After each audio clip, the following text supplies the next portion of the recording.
Hello, everybody. I'm Lucy Beadnell with the Arc of Northern Virginia, and we are very excited to be joined today by Christina Tasto and Mira, who are going to be talking to us about mental health and our post-COVID world. And if your lives are anything like mine, this is a topic you are hearing about and probably feeling personally on a more than daily basis. I can't think of a more timely bit of information to share, and we're so grateful for their time.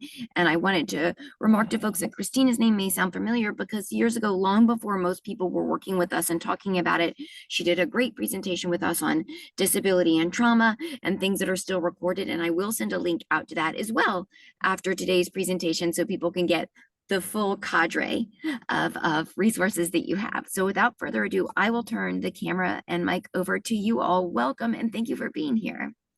Thank you for having us. Thank you. We're so excited to be back and to be here to kind of talk about this very timely topic. Yeah. So we'll start by telling you a little bit about us. As Lucy mentioned, this is my second time with the Arc of Northern Virginia. So thrilled to be back, kind of revisiting topics around mental health. So as I'm Christina Tasso, my partner, Miera Elias, we are the co-owners of Good Company Therapy Group. We are a trauma-informed specialty practice of us, and we have 5 associates at the moment, and we're growing as just to kind of meet the expanding needs of this community.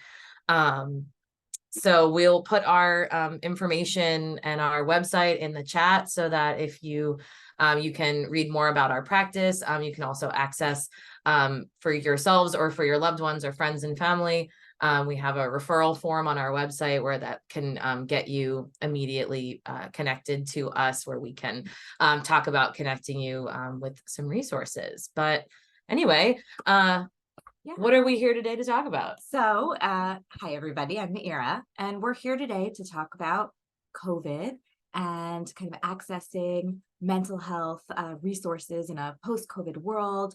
How has COVID impacted us? And I know I'm kind of skipping to the end here, but COVID was like a trauma of isolation and a trauma of division, right? It separated us all into our individual spaces when it came to lockdown. And so one of the ways in which we heal from something like that is to come together, which is what we're doing today, right? So we feel like maybe you agree with us that coming together is one of the ways that we heal a trauma of division and isolation.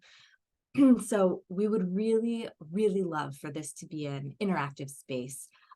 You want to turn on your camera, we'd love to see you. If you would like to ask questions, please send them in the chat, either to just ourselves or to everybody, whatever makes you feel comfortable. But we were really hoping that this will be an interactive hour for us to come together and talk about what you guys are looking for, what your needs are, and how we can answer those questions and get you connected to the resources. None of the information that we are going to be discussing here today is completely exhaustive, but we will do our best. So, Christina, should we talk about a little bit of what is a macro level trauma? Yeah. So when we talk about COVID, that's a word that we use to sort of describe it, a macro level trauma, meaning it's a traumatic event that occurs in like above the individual level, really outside of an individual's sphere of control. So there is the ways in which we are impacted by trauma really, it matters kind of which level or layer of our life it occurs in, and how we respond to it in the same way. So with COVID, the trauma occurred on this global level. This was a thing that everyone experienced. However, nobody experienced it exactly the same. And people were impacted in a myriad of ways. Some people a lot, some people less. Some people were more personally touched, had either had losses in their family or themselves, illness and subsequent long-term disability, as we've seen, certainly changing the discussion around disability as well. Other people losing losing connections with people during formative times in their life, missing milestones, missing major life events, graduations, weddings, funerals, the things that kind of stitch our community together. We largely had to go without. And so, but it can also feel, the thing that can occur with a macro level trauma is that it can feel really disenfranchising personally, because maybe I'm not, maybe I mean, I wasn't as affected as someone else was. And so maybe I don't deserve to feel the way I feel. Maybe maybe I shouldn't feel the way that I feel, because it could have been worse. And it can also make us feel really out of control when we feel impacted by these macro level events that we as individuals have very little autonomy to change. And yeah, something I want to add to that is like, we all know that this was a macro level. We all know that everybody experienced COVID, right, in the entire world, and it felt so isolating. So not only was everybody's experience similar and different, right? Like we all experienced it, everybody experienced it differently. But even though we know in our minds that everybody experienced some level of this, we all felt so alone and disconnected, and out of control, right? Because this was something that there was nothing that we could do to really change the circumstance. If we think back to the beginning, right? How isolating was it? And everybody going through this. And though for some people, I also just want to say that, like, for some people, some parts of COVID were also really helpful, right? Yeah. Right. And so that also is really speaking to truth. For some people, not having to go outside of the house, not having to access those resources, the kind of wide acceptance of telehealth was really, really helpful. And something that we talk about in trauma is something called protective factor. What are things that make trauma kind of impact us a little less, or allow us the ability for resilience, for what I would call maybe like a bounce back, right? The ability to flourish after. One of the biggest protective factors is relationships and connection. And so a lot of people who even had those protective factors prior to COVID, that was really taken away, right? So COVID was really unique in the type of trauma that we all experienced. Everybody in the whole world experienced it. Everybody experienced it both in a similar way and also differently, right? And it took us all away from experiencing it together. Really different, unique. Absolutely. I mean, if we think back on, I think many of us, and depending on where people are who are joining us today, where we are, at a period in our lives, we can think of other macro level traumatic events that have occurred over our lifetime, right? And so it might feel like, why was this so different? I mean, certainly the length of time that the duration was a factor. But if we think about what the research shows are things like, for example, throughout our history, various natural disasters that have occurred are major traumatic events. People lose loved ones, they lose their homes, they lose their their communities and towns. However, what we find is long-term people recover better and do better, and it is because of the unbelievable support that is rallied around. The community comes together, and the experience is affirmed as well. It is affirmed that this is a difficult and traumatic event.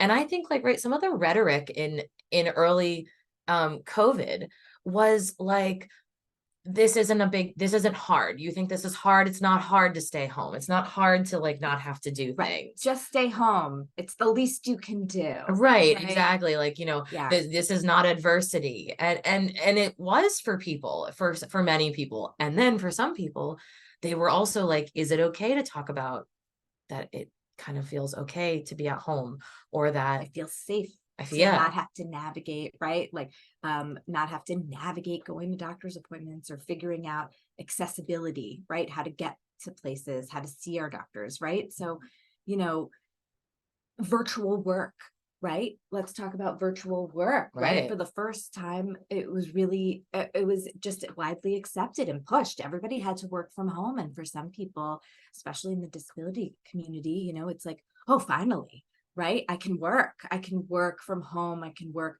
and everybody will understand, and I can access this side of life, Sure. and participating in this community. Without having to figure out how to navigate um, outside of my home. And so that felt very safe for some people, right? It created broader access. Um, and now having to come to terms with the fact that some of that access is disappearing, right? It was prior to COVID, we can't do telework. We can't do telehealth. Suddenly during COVID, we have to do telehealth. And people were doing really well with that, right? Metrics were up, productivity was up in a lot of spaces, and now all of a sudden it's bouncing back, right? People want to go back to pre-COVID. You can't work from home, you can't access your doctors on telehealth, but it worked so well for so long. And so kind of navigating that bounce back when it comes to accessibility is really, really tough. Yeah.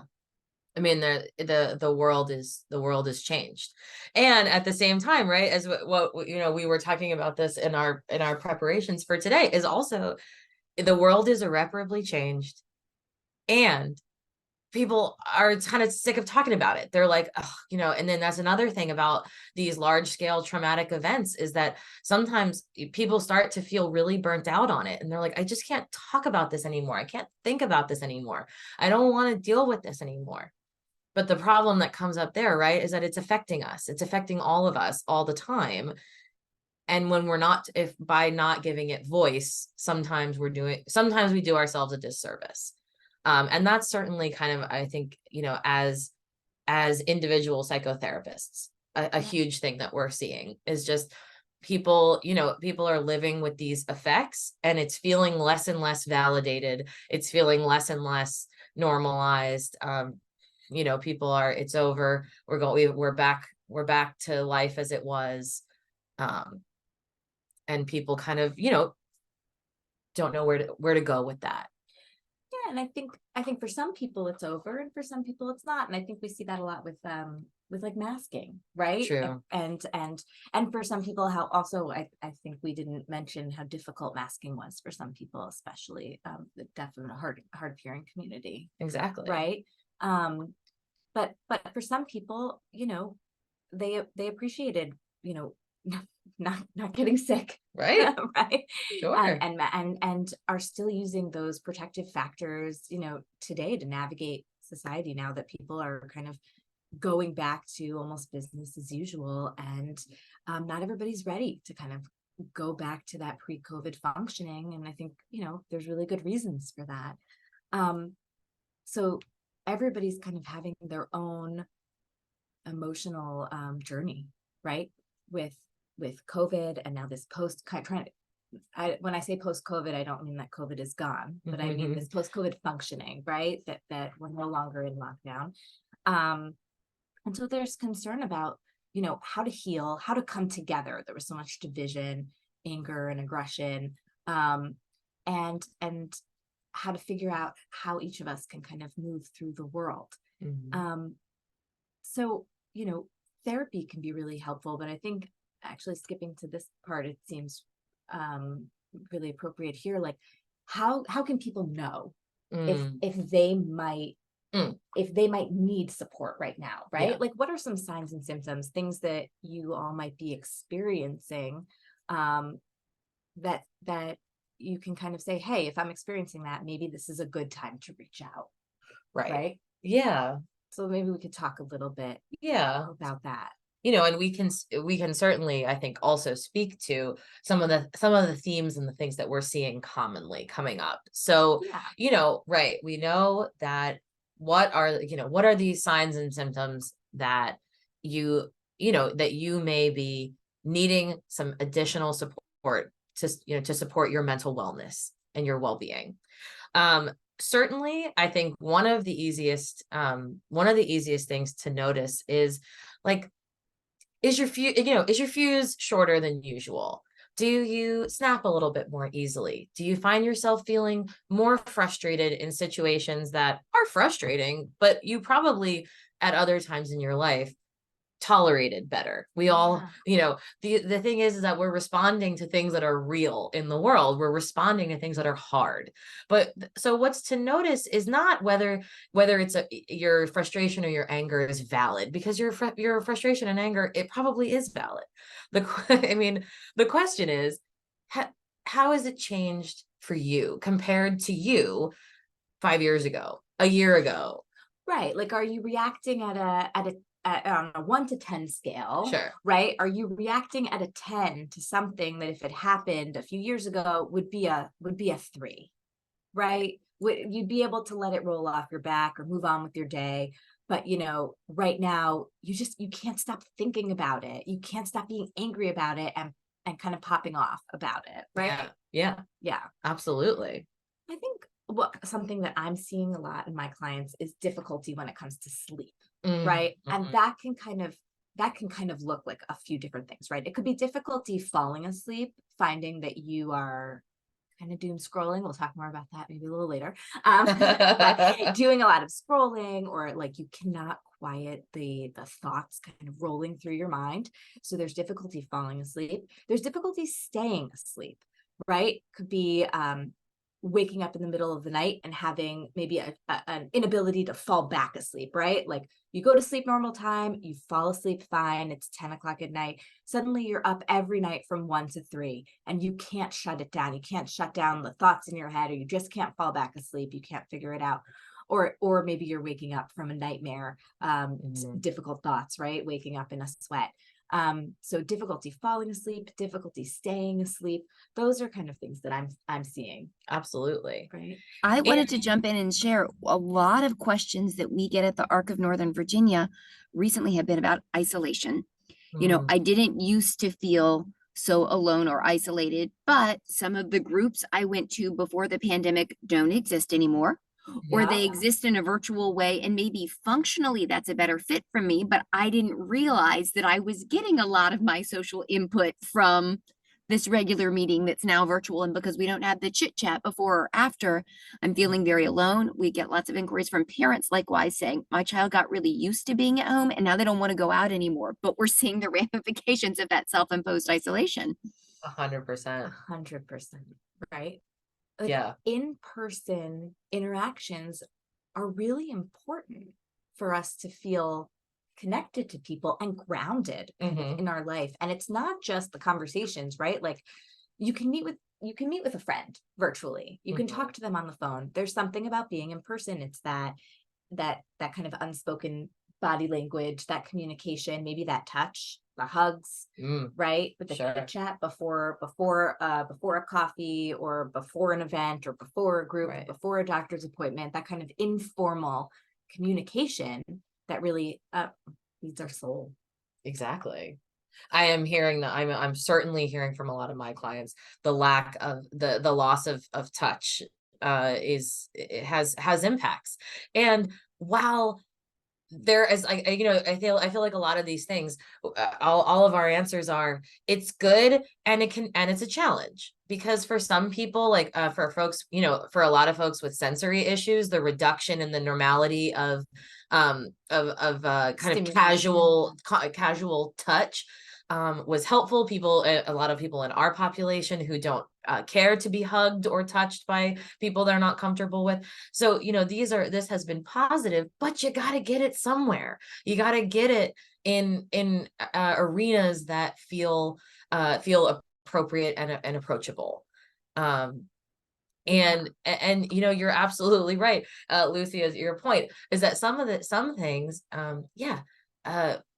maybe functionally, or for productivity reasons, virtual events and virtual meetings and things are they make sense. But sometimes there are things to be gained by, like, the extra effort like meet in person or to get out of the house. And keeping the practice of that is also very important to people. Yeah, and Lucy, you mentioned briefly, you were speaking with a mom about her kid who now doesn't want to leave the house, right? And for any other parents might be out there, that's really hard as your kid got, kids are amazingly resilient, right? And so so COVID was very difficult, not having that social connection, which is so normal for kids to have and to really thrive under.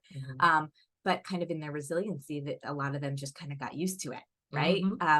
It became comfortable and normal. And now it can be kind of difficult to get them to go back to school, right? To go be as social activities because they became so used to being at home, being alone, or getting that fix of social interaction through the virtual space. Right. And that can be really tough as a caregiver, right? Like, the benefits of getting your kids out there. Sure. And it can be really, really hard to do. Something that I heard, I kind of picked up on what you were when you were saying, Lucy, is also about how people are feeling like their experience of the world and their experience of other people is just different now. Like, it's changed. I didn't used to feel so isolated, but now I do. I didn't used to feel so disillusioned by other people, but now I do. And actually, that's a trauma symptom. One of the symptoms of post-traumatic stress is a change, an alteration in the way that we see the world, an alteration in our schema of how we think about the world, and then therefore how we see ourselves in the world. And I think you're right that a lot of people are feeling like, I feel differently about other people now. I feel differently about the world. I feel, and sometimes not for the best. Sometimes feeling very abandoned by other people, feeling very disillusioned and not particularly hopeful about humanity, and our love and care for one another. And that is, if I think that's another thing, if you're noticing those kinds of things really coming up, sitting heavy with you, changing how normally I would normally love to go to events or parties or get-togethers or holidays, but now I just don't want to anymore. No, of course, on an individual person-to-person basis, you might decide that's a good choice for you in a lot of situations. And this is exactly why, why therapy is so helpful, because all of this is so individual. But it's complicated, and a therapist can kind of help tease some of these things out. What's been good for you, what's not working so well for you. Right. All of these things that we're talking about, right, they're on a spectrum, right? From helpful to harmful. And for some people, some things might be helpful, and for some things might be hurtful. And everybody's different, right? For example, someone who's immunocompromised, the lockdown might have been very helpful for them, right? And really great to be able to access all of that. And for other people, really isolating. So to be able to tease out what worked for you, what didn't work for you, and not being in comparison with other people all the time, right, can be really helpful. And a therapist can help you with that.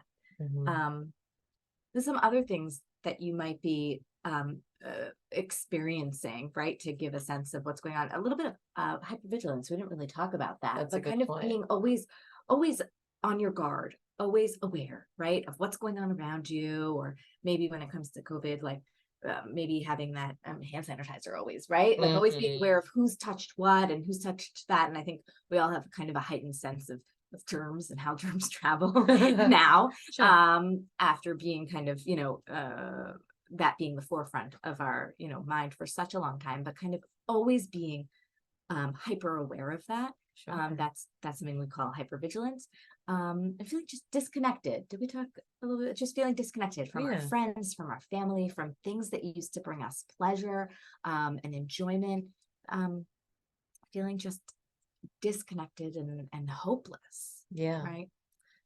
Yeah, I think sometimes, there's just a sense that some people can have that life is kind of losing its spark. It's a little, it's dulled. You used to have a lot to look forward to, and maybe you don't feel like you do as much anymore. And certainly I can recall the early, in those early days of COVID, right? Who would have said that you had things to look forward to in their lockdown days? There wasn't. You're like, the only thing I'm looking forward to is when I can leave my house again. Yeah. Yeah. Yeah. Yeah.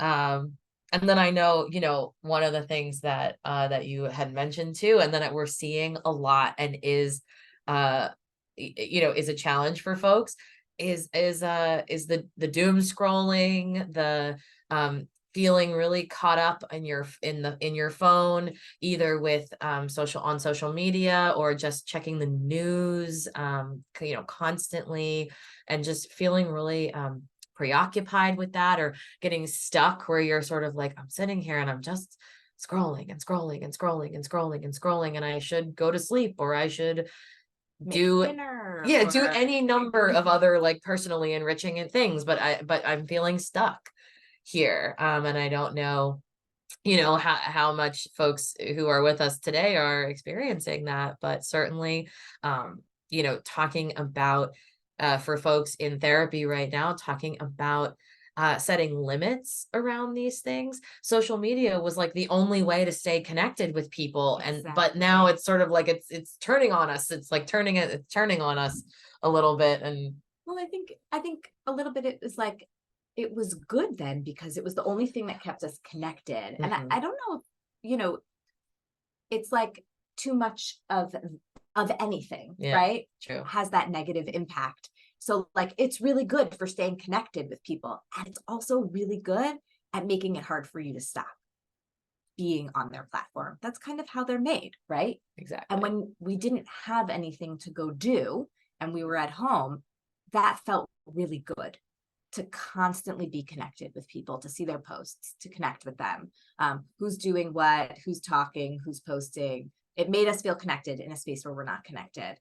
But for the majority of people, that's no longer the case. And so now it's kind of like jump the shark, like those TV shows, right? It's like jump the shark. It's no longer helpful. Now it's really hurtful, and it takes us away from being, from learning how to relearn how to be present in our daily lives. Yeah. So, I'm thinking, I mean, that's kind of a little bit of a list of just some things that we see so commonly. I'm sure that, It's there not are an exhaustive list by no means. sure. And I'm sure that others maybe who are with us might, this might be causing some people to just do some reflecting. Like, oh, wow, I'm wondering if that thing that I'm like doing or noticing, or that new thing that I'm noticing in myself, like maybe that's a sign. So, happy to do any amount of, Q&A, or, questions that folks might have. Yeah.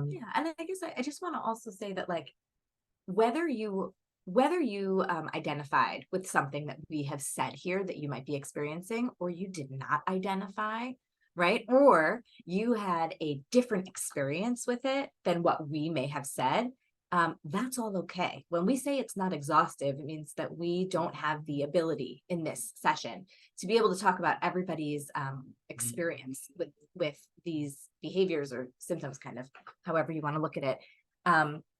Some of these things might be really helpful. Some of these things might be really harmful, and you might be having some really intense feelings about this right now, or you might not have identified with anything you said, and that's all okay. Right. Yeah. So one question that I see is that some people are having trouble connecting with therapists. There's no one has availability. Maybe they don't take insurance. How do I get connected with a therapist? Yeah, that's a good question. Definitely. Question. And something that, we've been talking about a lot just in recent days, because, being therapists and having an inside track on this world, I'm actually feeling like I'm noticing that actually right now at this point in time, there was a time where it was absolutely impossible to It get in, was. right? Yeah. I mean, there was this long time where, I mean, and therapists were stressed because we were all full, and it was like, you know, people call and I want to help, but I can't take, you know, I can't take anyone else. I Yep. don't have any space. You know, and there's so much need, and there was so much need, and there was not enough supply Yes. to meet it. People would reach out. They would say, I've called 10 people and nobody even called me back. Yeah. How terrible is that? Because we know how hard it is to even reach out to one person. It takes a lot to, first of all, to go through all the lists of therapists that are out there, to find someone who you think might be helpful, either because their picture looks nice or their bio looks good or whatever.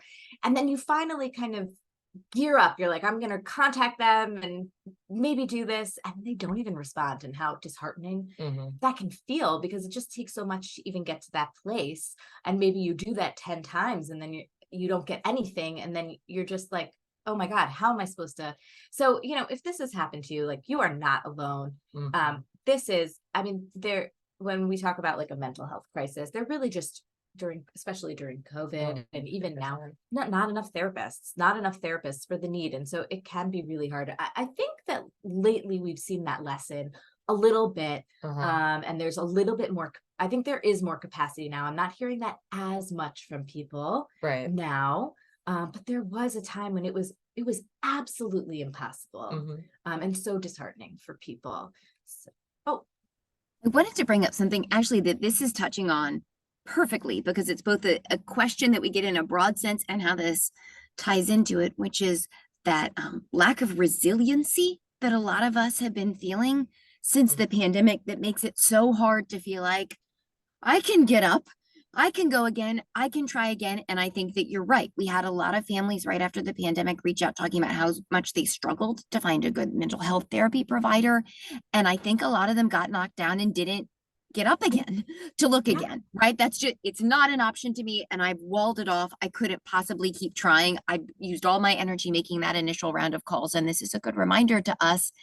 Sometimes, even though we haven't changed, the world around us has changed. And it's a good time to pick up and to try once more if we're feeling a little more energetic about it. I think that's right. And also allowing to give yourself space, right? So maybe you get a burst of energy. You reach out to 10 therapists on Monday. You don't hear back from anyone, and you are just disheartened, and you are just like, oh, I am just in the ground, right? Give yourself some time. Give yourself a week or so before you have to try again, right? Let's see. Yeah. I think we had somebody who just commented. I don't know if it's to us or not, but you know, the capacity is seeming to get better, and a lot of that does seem to be tied to opening more of virtual options, and assurance adjusting to allow more online therapy, and that is really interesting. And in our area, so for instance, like Maryland actually always covered virtual services, but people just actually didn't access it. It was law that that insurance does have to kind of cover that. So, but yeah, in other states, like, allowing virtual options has made it more. But I've also heard from a lot of people that they don't want virtual therapy, right? Some people really do. It's great. They can do it on their lunch hour. It's really accessible, especially if you're super busy and you have a lot on your plate. So you don't have to deal with traveling or parking or whatever it might be. And then a lot of people are really trying to get that in-person fix by seeing their therapist in person. So I think it really depends what you're looking for. But yes, I think that kind of intense time of having to contact 1,000 therapists and not getting anything back, I think that we are out of that now. Yes. Yeah. Can you give some practical advice on how long you think, you know, if you were talking to someone who was initially reaching out for a therapist, you would give advice to say, you know, it's a good idea to call roughly this many people, and in roughly this long, you should expect to hear back from somebody, kind of thing. That's a good question. I think it's appropriate to say that somebody should get back to you within about 48 hours. And I think that if somebody hasn't gotten back to you in around 48 hours, that it's appropriate to move on. I think reaching out to 2 or 3 people at once is the max that I would suggest. I think that when you reach out to more than that, it gets I think it gets just confusing and complex for you when people respond. And then, you know, what I do say is it's all about what does it mean to find a good therapist or the right therapist for you? Research tells us, this is research based, that the best outcomes in therapy have to do with the connection between the client and the therapist. Do you feel comfortable with your therapist, right? And I mean, it all boils down to, if you don't feel comfortable and safe with your therapist, you're not going to open up and talk about really difficult things, and then you're really not going to accomplish what you want to accomplish, right? And so that relationship, that connection, feeling connected to your therapist, feeling like they get you and they hear you and they're responsive to you, is really the most important thing. And it might take meeting a few therapists until you find that fit. So if you reach out to 10 therapists and 5 hear back, but they have openings now, and then you meet with one, but you say no to 4, but that one then doesn't work. I mean, it can get really complex. So I say, reach out to 2, wait 48 hours. Nobody responds. You can reach out to 2 more and kind of take it in that vein, because it may just take meeting more than one person at a time to find the therapist that's right for you. And that might not be the therapist that's right for your friend, right? Where you got that recommendation or whatever it might be. Everybody's a little different. Yeah. Another thing that I think can be a way to do it is if you identify, we are, like, as we've mentioned, like, we're a group. And sometimes if you're not sure what would be the best fit for you, what you're really looking for, because sometimes there's all kinds of information out there, right? That you might not know what it means. You might not know what you want, what kind of therapy you like. There's 100 different kinds of therapy. There's infinite different therapists, modalities, Yep. and personalities, whatever. So one of the things that can be helpful about maybe approaching like a group is that like us, or there are many others in the area as well, is that you can reach out and, if you call good company, you're going to talk to Meira here. And what that can allow for is for you to share a little bit about what's caused you to reach out. What, have you done therapy before? What's worked for you? What hasn't? What are your worries? What do you think will help you?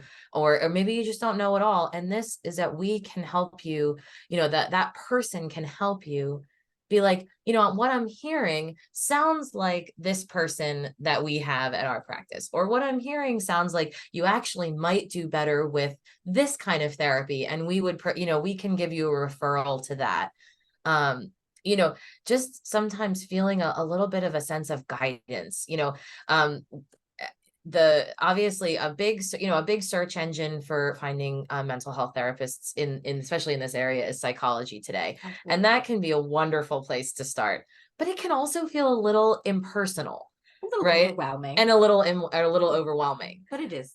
I think what's positive about it, in case people don't know about it, it's Psychology Today is the website. You can filter by insurance, by issue. If you want to see a man or a woman, if you want somebody who's of a specific religion or dealing with parenting issues or trauma, or you can kind of filter, and it's not exhaustive, but it does kind of help you filter things down. Agree. So that can be helpful. It can also be overwhelming when you put in all those filters and you get 500 names. And so take it slow. But especially for people when it comes to access, like insurance is really important. We accept Blue Cross, Care First, FEP. And so that's been really helpful for the community and being accessible. And then if you have other insurances, you can filter through other insurances if that's important and necessary and needed, right? You're seeing it. We got a question in. Are we seeing a change in the type of calls or age groups with the increase of mental health awareness and knowledge via social media? That's a great Really question. Great question. Yeah, thanks so much for that. Because and I think yes, and I think we're talking about this a lot in our group, in our supervision with our team, because I think everyone's really seeing this.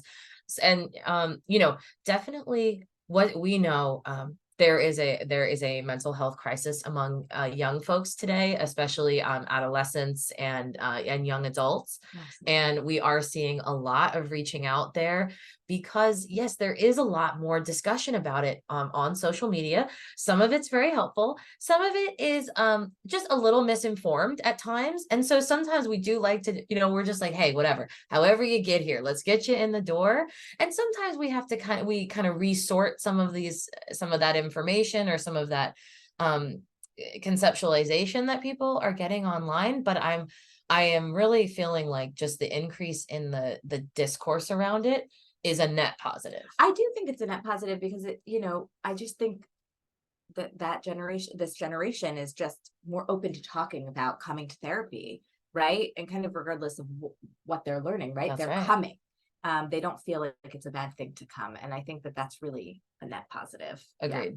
Yeah. I wonder if you all see the same, but I'll say in our family, we lost my mother-in-law recently, which I bring up to say my generation, my husband, his brother are talking very positively about therapy and that is a healing mechanism. And my father-in-law, who previously did not put a lot of stake in this as an option, is sort of getting bombarded by it as a suggestion from family members and seems to be talking and thinking about it a little bit differently than he did before, again because of a younger generation. I mean, slightly younger, thinking very differently about this and talking more openly about it, which in our family I think is going to ultimately result in a net positive, but it's slow going. Yeah, it's interesting. We do have a number of calls of people in our generation, maybe like the sandwich generation, calling for their parents, right? I'm looking for a therapist for my mother or my father, and can we get them connected? And virtual is really helpful, especially with people who are homebound. And so I think that's really interesting. Absolutely. And I think that's a net positive with our generation, the sandwich generation, if you want to call them. Also that they're more open to this help for themselves and encouraging their parents to get it also. But it is slow going. You're absolutely right. It's hard to push back over years and years and years of feelings around what therapy is and who it should be for. Right. And those kind of historical feelings, what it might say about you, right? And so pushing back against that can be hard. Yeah. Yeah. I mean, I think, and then too, I mean, I know personally in my experience as a therapist, I mean, I've worked with folks, really across the lifespan, and there is never a point where there's nothing to gain. Like it truly, I mean, the work can look different at different points on the lifespan, but so many clients really just having kind of a huge renaissance in their life of working with folks around reconnecting with their adult children and just having these really hard, open, honest conversations about hey, I didn't do this when you were a kid, and I'm starting to learn things about myself and maybe about how that affected how I parented, and I want to talk to you about it, and I want to be open to hearing about it. And that's just, I mean, it's just been so amazing to see the bravery that people, the courage that people are showing when they come in here, and just kind of that oh my gosh, when people come in and that sense of relief of feeling like I can finally just relax and be heard and understood. I don't have to hold it all in so much. I can say the things I can't say anywhere else. Do you have thoughts for people who are maybe starting to dip their toes into the idea of exploring therapy, but aren't quite ready to sit down and go to a session? Maybe something to read, something to watch, an assessment for them to fill out on themselves, like a way to get themselves understanding what therapy is or could be, getting a sense that maybe this is healing for them, a way for them to start to learn about this as an option. Good question. Super great question. You know, usually I would suggest coming in for just one session and just kind of recognizing that like you aren't signing your time or your life away, forever. I think a lot of people feel like if I go to therapy, it's going to be Thursdays at 3 for the next 15 years. And for some people it is, and that's exactly what they're looking for. And that's amazing. And they do incredible work. Yeah. And for some people, that idea is unbelievably daunting And no therapist assumes when you walk in their door that that's the relationship that is happening. That's Mhm. great I to know. really, really encourage you to say to this therapist, I'd like to come for an intake. Intakes are not about signing that time away. It's about assessing appropriateness and fit. Let's talk about what you're looking for. Let's talk about what you've been experiencing, what's going on. Am I the right fit for you? Is this the right fit for both of us? Right? Let's take it a week at a time. And you can say that to a therapist, and they should understand, right? A therapist that's right for you will get that. Mhm. And I think that's right. Yeah. I think a lot of people like to look at TV shows and movies to look at what therapists are. And I would say that Too. there's a range of like great depictions of therapists and less great depictions, as with anything, right? Not every doctor is like a Grey's Anatomy doctor, not every therapist, right? So like I really just encourage really just trying and coming once and seeing what it's like for you. Yeah, I think that's absolutely right. And and as we said, people do this an infinite number of different ways. And so, I have had clients who come and their session, they're like, I know that I do really well. The best thing I do for my mental health is to go to therapy once a week or once every other week. And so that's what I'm looking for. And that's what I'm here for. I'm here for a long haul.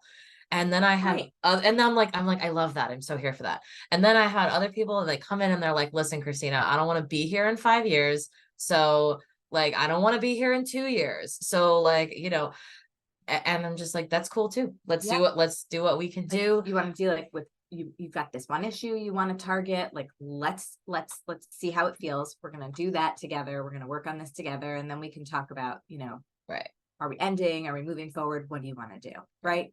So I think yeah, that idea of just giving it a try Yeah. is really the best suggestion. What are your thoughts on folks who may struggle with doing exactly what you did? Like I went out and I did an intro session, an intake session with someone, and it didn't feel like a great fit to me. Would it then be best for them to ask that provider to say, this is why that wasn't a good fit? This is maybe what I had in mind. Can we do more of that? Or can you recommend someone? Or is it more appropriate for them to just go back out on the search on their own? Such a good question. Mm-hmm. I think the important thing to remember is that therapists are people too. And I say that as in like, obviously I'm a person, but what I mean is that there are so many different therapists, and these therapists are going to have a lot of different responses. And Mm-hmm. so there might be a range of responses. And so assessing what feels comfortable for you. You might have a session and you might like the vibe of the therapist in the room, but you may say, you know what, I liked the vibe, but I didn't like how it went. And so that might be a time when it feels comfortable to say, like just what you said, hey, I was looking more for this targeted approach, or I was looking more to talk about what's going on with me today, or I was looking to talk about more of my past, and we didn't get to do that. And that just doesn't feel so good. But in your head, you're like, I liked your vibe and I liked how I felt in there. Can we do more of what I'm looking for? And then basing what your action is based off of what they say, right? You might have had just like a really bad session. You may just like really not connect with that therapist. You might not like them. That's okay to say, right? We're not going to like everybody. Mm-hmm. And so in that case, you may not feel comfortable saying, hey, I want to see you again. Can we try something else? Because, hey, maybe you don't want to see them again. And so at that point, it might be good to either ask them for a referral, say, hey, this didn't work. Thank you so much for your time. Do you have a referral to anybody else? Or to go back and look for yourself, Mm-hmm. right? Absolutely. Yeah. But I think, yeah, an important point just to say is that asking a therapist that you've met with who you don't feel like is a good fit for a referral is very appropriate. Absolutely. And is something that I honestly you should do, because sometimes that's going to be a quicker way in. We are a profession of relationships and networks and so if I call someone I know and say, hey, I got a call from this person and we really want to help them out, I can't get them in my schedule, who do you have available? That can be a much faster connection. And I think just the more feedback that you can give and feel comfortable to give, the better the process goes. Yeah.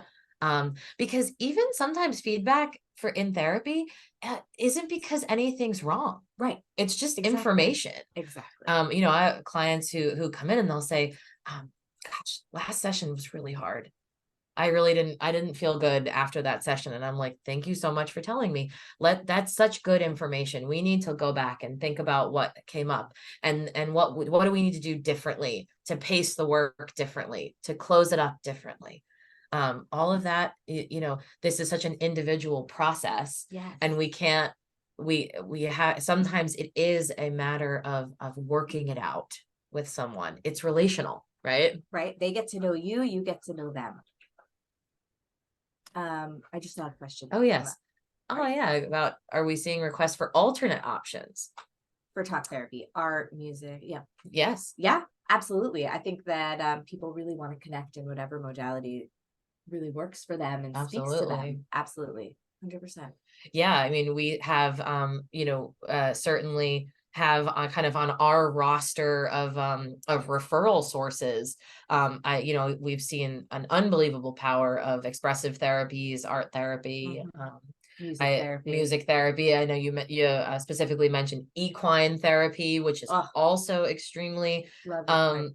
lovely and extremely effective. And actually, in this area, we're in Northern Virginia, actually a little bit accessible, because Yeah. there are there in a different, maybe in DC you're not going to find equine therapy, but you actually do find it out here in parts There of are North. definitely some great places in Fairfax and Loudoun that we have Yes. lots of families travel to. Yes, And absolutely. with that sort of kind of disability hat on, right? A lot of our community is navigating both a developmental disability and some version of a mental health need. And we get questions often from parents saying, do you know of a provider who's great for people with autism? And it's a hard question for me to answer because, of course, people with autism are as diverse as people without autism, which is to say, incredibly diverse. And I don't often say, oh, this provider is always great with people with developmental disabilities. Like you talked about, it's very much a person to person matching. But with that in mind, any ideas on those families reaching out? Because if they call an office and say, do you have anyone who works a lot with people with Down syndrome, autism, etc., I feel like they may get a no. But what's some different language they could use in making that request to figure out, do you on your team have someone who is a good fit for being patient, working with someone who may have speech or processing delays, working with someone who may need more visual therapy options or other kinds of ways to work through it, working through someone who may even need a support person in the room with them to help them work through what they want to share? Yeah, that's a great, I mean, I think that's a very helpful question, because you're absolutely right. Because when you were just saying, a great therapist for someone with autism, I was like, well, we have kind of a number of different places that you might recommend. It really depends. This is where I think it can be helpful to kind of get that individual contact with someone, where you can have a more complex a more complete conversation. Even in 10-15 minutes, I can get a lot more information than a 250 characters email on from Psychology Today. Absolutely. So yeah, to say, and also I think you bring up a good point for anyone who's kind of thinking to reach out for their child. This can be a very important to sort of first start with, how bought in is the child to seeking out these services, because sometimes we will get reached out to, and honestly, what comes out of it is, it may not sound like maybe services for the child is indicated here right now, but how about for you? How about for you as the parent, to as support you.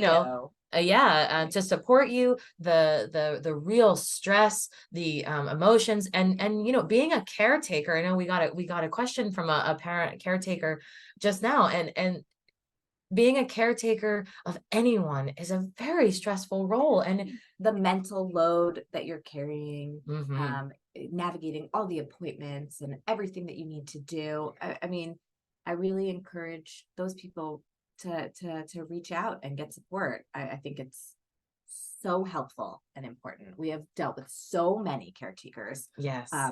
through our time as therapists, and I think I mean, they're so often looking for support for others because that's their role, right? They are caretaking. Sure. Try and think about yourself too, and what support you can get for yourself. I love that thought. And, we get lots of parents reaching out about behaviors that their children or adult children have that are difficult to navigate. And maybe, like you said, maybe that person isn't bought in on therapy themselves, but by the parent changing their behavior and their reaction to Mhm. those behaviors, they can instill a lot of positive changes in their life without having the person with the disability necessarily be willing to go to therapy right away. And I would even add, really just, if you think about it, you only have so much to give to everybody. You got to let some steam out every once in a while, get that support and kind of fill your own cup. And so if you never do that, then you're pulling from empty. And how hard is that? So I know that we're just about out of time. For people who are interested in, I know that you're recording this.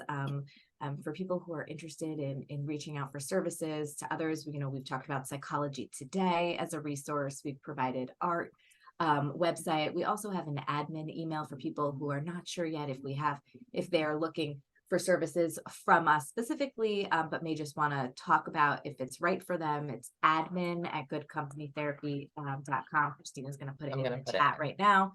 And you can feel free to reach out to us if you'd like to. You're not exactly ready yet, but you'd like to see if it might be right for you.